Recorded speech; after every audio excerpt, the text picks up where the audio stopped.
साथियों, बहुत सारे इस्तीफे दिए जा रहे हैं। कुछ जिम्मेदारी के पद पर बैठे लोग इस्तीफे दे रहे हैं। इनकी वजह क्या है? ये कुछ इस्तीफे हैं जो मैं आपको बताने जा रहा हूं, जिन्होंने मोदी सरकार के ऊपर प्रश्न चिन्ह लगा दिया है। इन्हें आप सभी जानते हैं। ये हैं जगदीप धनखड़, पूर्व उपराष्ट्रपति, जिन्होंने अभी हाल ही में इस्तीफा दिया है। कारणों का स्पष्ट पता नहीं, लेकिन कहा जा रहा है कि इन्होंने स्वास्थ्य कारणों से इस्तीफा दिया है। एक जो इन्होंने त्याग पत्र दिया उसमें स्वास्थ्य कारणों का हवाला दिया। लेकिन कुछ अपोजिशन या बुद्धिजीवी कह रहे हैं कि इनके ऊपर दबाव था। इन्होंने कृषि मंत्री के खिलाफ या कृषि मंत्री को कटघरे में खड़ा कर दिया था उस समय पे जब किसानों के लिए इन्होंने आवाज उठाई थी। अगले इस्तीफे की कहानी है, ये है रघुराम राजन, जिन्होंने वर्ष 2016 में इस्तीफा दे दिया था। ये थे पूर्व आरबीआई गवर्नर।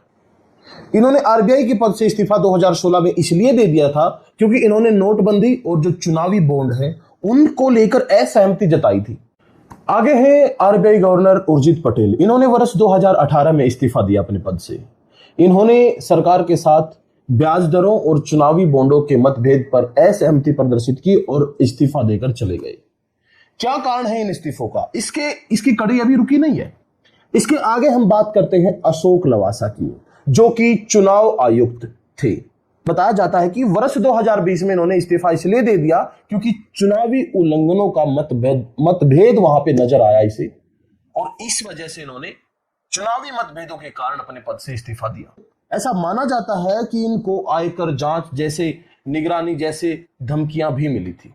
इसके बाद बात करते हैं विरल आचार्य की। विरल आचार्य जिसको आप स्क्रीन पर देख पा रहे हैं, ये डिप्टी गवर्नर रहे हैं आरबीआई के, और इन्होंने वर्ष 2019 में कार्यकाल पूरा होने से पहले ही अपने पद से इस्तीफा दे दिया था और कहा था कि केंद्रीय बैंक की स्वायत्तता से समझौता करना देश की अर्थव्यवस्था के लिए बेहद खतरनाक साबित हो सकता है। इससे आगे कड़ी में है अरविंद सुब्रमण्यम। अरविंद सुब्रमण्यम ने वर्ष 2018 में आर्थिक गिरावट को देखते हुए इस्तीफा दे दिया था और आर्थिक गिरावट के साथ साथ निजीकरण से जुड़ी चुनौतियों और शैक्षणिक स्वतंत्रता पर चिंता जताते हुए अपने पद से इस्तीफा दिया था। यह कड़ी क्या प्रदर्शित करती है? इतने महत्वपूर्ण पदों से इस्तीफे क्यों हुए?